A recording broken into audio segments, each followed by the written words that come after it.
पंढरपूर तालुक्यामध्ये अतिवृष्टीमुळे 8,000 हेक्टर शेती बागांचं नुकसान झालंय।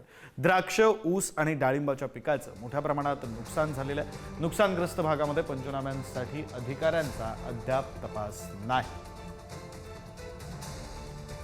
संपूर्ण राज्यामध्ये अतिवृष्टीचा हाहाकार माजला होता। पूरसदृश्य परिस्थिती निर्माण झाली होती। अतोनात शेतकऱ्यांचं नुकसान झालं होतं।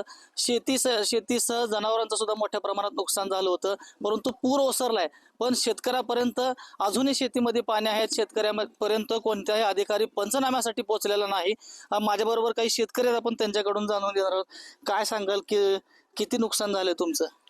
खरं तर शब्दात व्यक्त न करण्या इतकं नुकसान झालेलं आहे। खूप मोठ्या प्रमाणात नुकसान झालेलं आहे। ज्या भागात मोठ्या प्रमाणात पूरसदृश्य परिस्थिती निर्माण झाली होती, त्याच भागात शासन अधिकारी वर्ग फिरतायत। पण ज्या भागात पूर परिस्थिती नाही पण अतिवृष्टीमुळे मोठ्या प्रमाणात नुकसान झाले, तिकडं शासनाचं किंवा अधिकाऱ्यांचं कोणत्याही प्रकारचं लक्ष नाही। किती मागणी आहे तरी काय?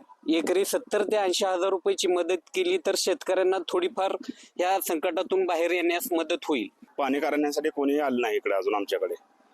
काय पीक होतं तुमचं? आमचं मका होती, ज्वारी होती, सगळं ऊस होता। बारक्या बारक्या लागणी नासून गेल्या, पाक मकवानं ही होऊन गेली। किती नुकसान झालंय? तरी नुकसान झालंय, लाखोचं नुकसान झालंय आमच्याकडे। आता एकरी 70 ते 80 हजार रुपये आम्हाला द्यावं। मला दुष्काळ जाहीर करावा, कर्जमाफी करावी एवढी मागणी आहे। माऊली डांगे, पुढारी न्यूज, पंढरपूर।